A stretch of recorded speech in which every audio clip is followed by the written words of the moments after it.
I've been promising my mum a rose arch for more years than I want to remember. Yeah, here we are. I'm going to get on with it.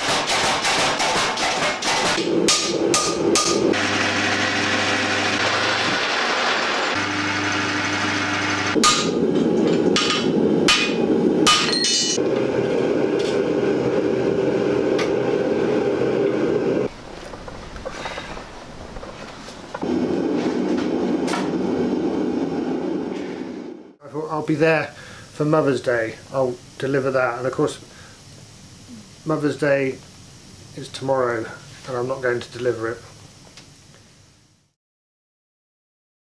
I just downed tools and here it still is, and now we're in a second lockdown anyway, so I thought I'm just going to finish it.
Okay. Nice.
To get this arch delivered, I've got to make a journey of hundreds of miles, and this thing is what I've got to do it in.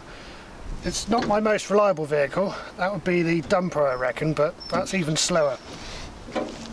Top speed of this at the moment, well, cruising speed let's say, is about 45. It will go quicker, but the engine noise just gets pretty horrific. But I've got a plan. somewhere around here I've got a rear diff from a Range Rover, and if I fit that in the rear axle and keep it in two-wheel drive, that'll effectively raise the gearing by about, I think it's about 30%, so fairly significant. And that will raise the cruising speed, or should raise the cruising speed, to the giddy heights of about 50 miles an hour.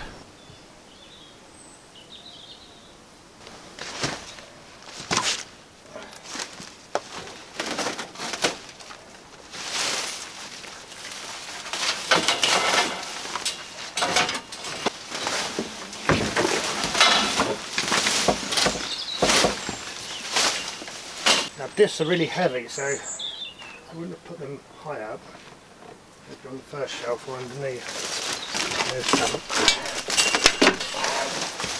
Down on there.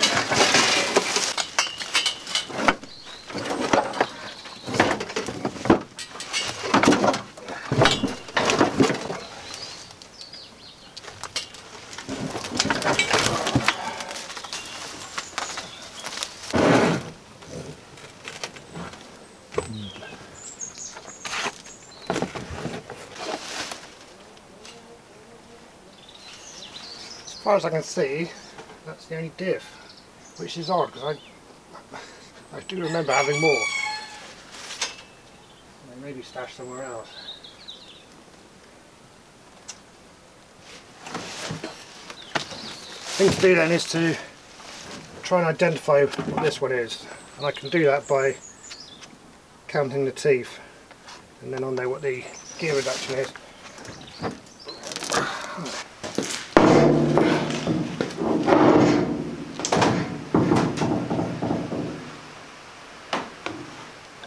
Must admit, I am a bit disappointed with myself for letting this get rusty, but I do have a memory of putting a diff, wrapping it up in a bag soaked in oil. I don't know. Maybe I dreamt it. Maybe that diff is the one and it's hiding somewhere else. Possibly have too much stuff.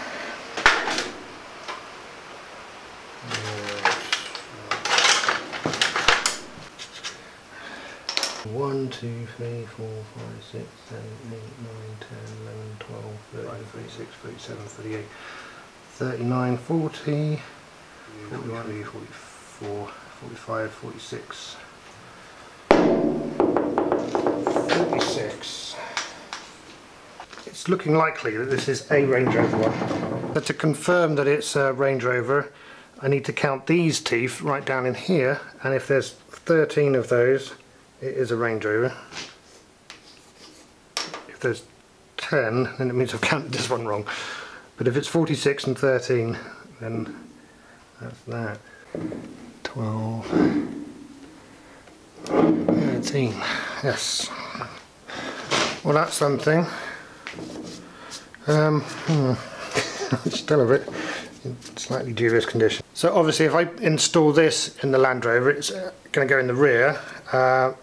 There's going to be a different diff in the front, so that means I can't use four-wheel drive. Absolutely can't, because both axles will go at a very different speed. Now somewhere I've got a gasket as well. I've got a whole bunch of gaskets. I'm going to go and find that and then have a think about getting under the truck.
Here we go, here's the new one.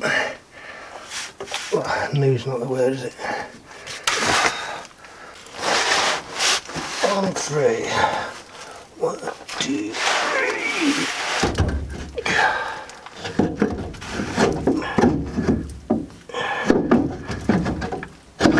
Yeah. Well, yeah. Oh, it's up there.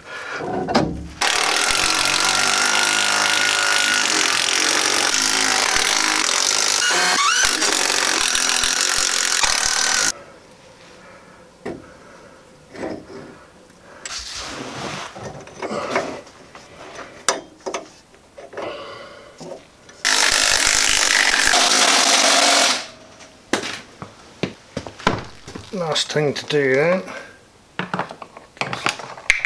oil.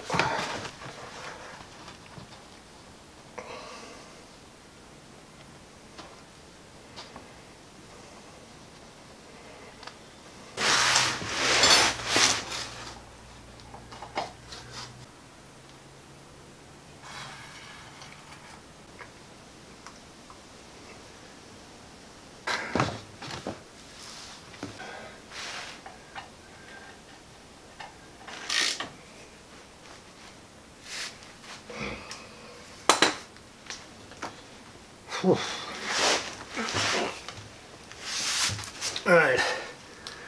Oh. Phew. Good. I think that's it. Time for a test drive.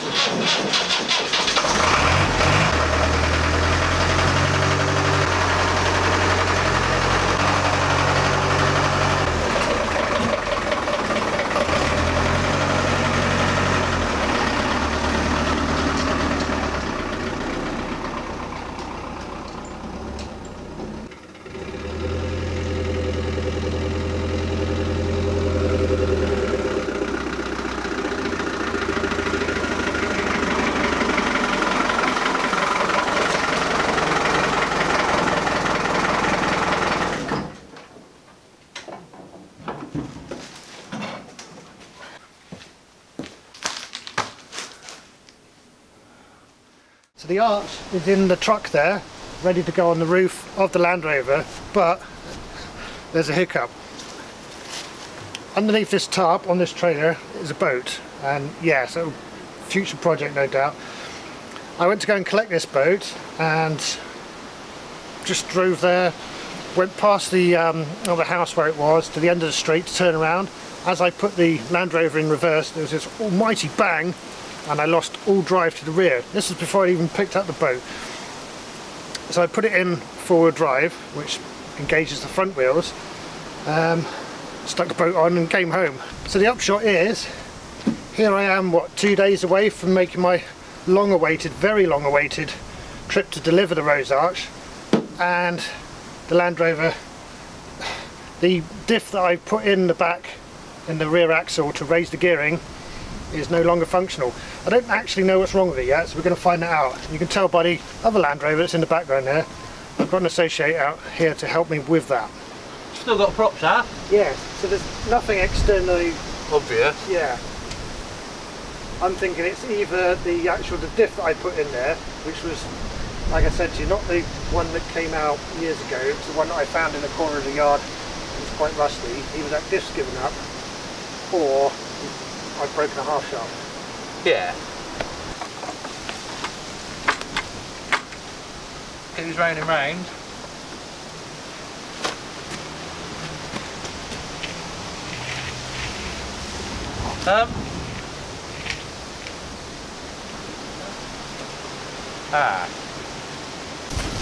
Is it supposed to do that?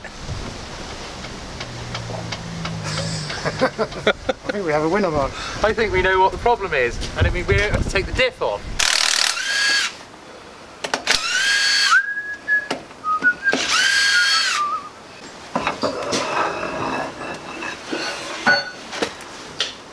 Well, that's lovely, isn't it?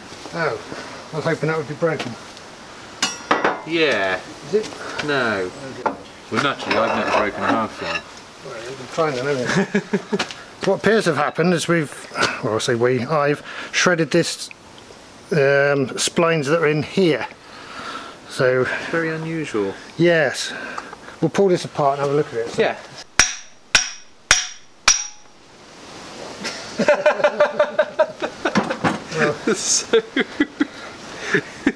So those there, they should be splines. So this end should look quite like this end,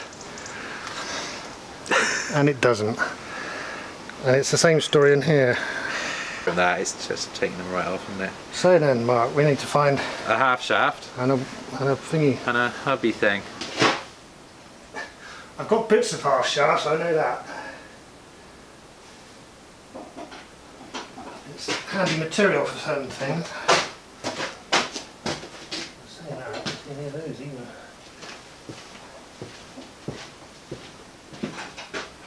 Ah, there's I've got an actual thing on there, isn't there?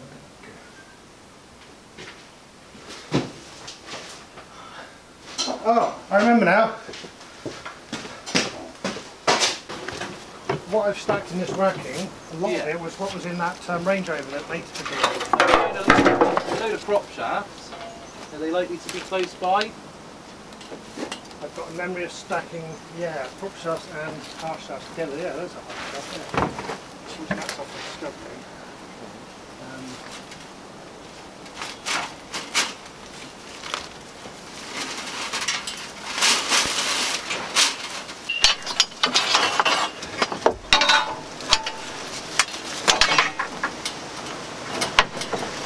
Not be as many as you thought.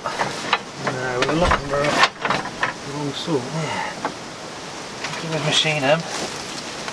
I'm not sure I could, in the available time frame. Well, it's now much later in the day.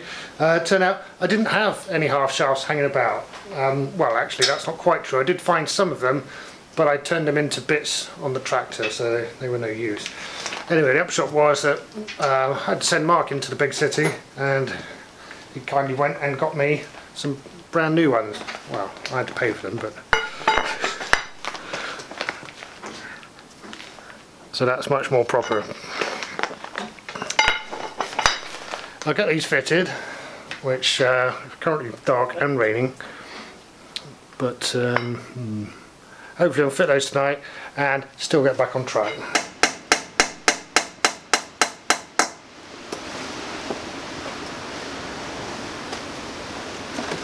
How's it looking? Can you dig out a bar that will go through that? Yeah. I'll take it with me. There's your washer.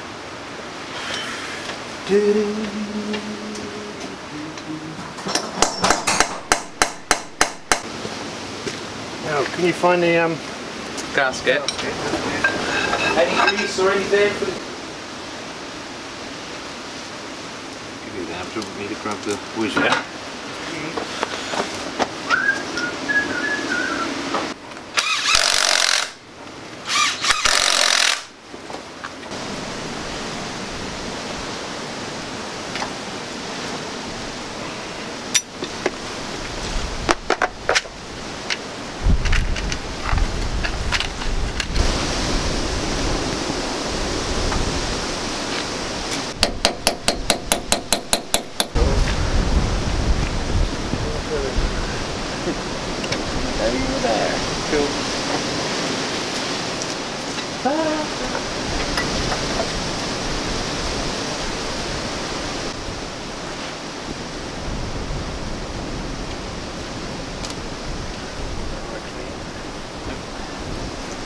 Boiled all the oil and grease in the tube, and obviously pressurised it, and was just squirting burning oil out. It was really exciting, like proper smoke, everything. If people were slowing down to watch me, and of course I was supposed to be going to do an audio gig, a big one. Yeah, I think we'll abandon it there for tonight, Mark. Okay. And reconvene at daylight. Well, considering, yeah. You know, I was half expecting to have the sharp pointy thing overhanging the front by about 6 foot, like some Viking ship going to war in Dover. Right, we'll just say Dover. Yeah, I think it's up that way. where all the organ bits are. So working into the night, we fixed the Land Rover, or at least fixed the things that we identified wrong with it. We fixed it enough so that it, well, I don't know, we might make the journey. I might make the journey. You're not going on the journey. No.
It's like the end of an era.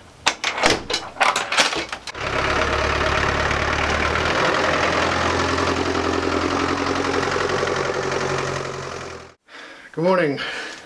It's D-Day, delivery day. Loaded up. I've just checked the oil, water, everything else I could think of. We have drive to the rear wheels now, which is great. I've loaded up 24 hours of army rations and a camping stove to cook them on, because obviously there's no security with my Land Rovers. I can't just leave it and go into a services somewhere. Not that I'll be going on the motor anyway. I think I've got, oh no, I need to print off the directions from my mum and we'll hit the road. Got my directions. First step, of course, is start.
Nearly 4 hours in.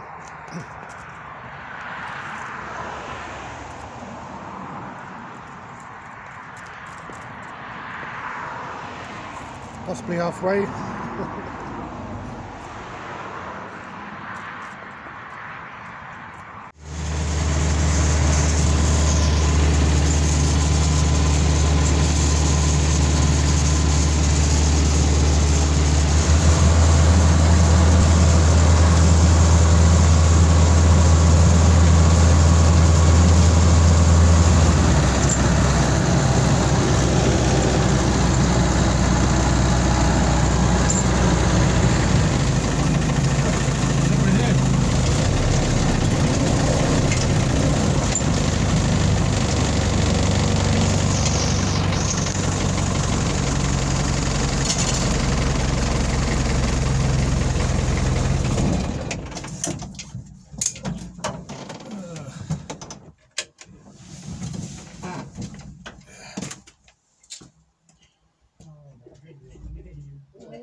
Alright.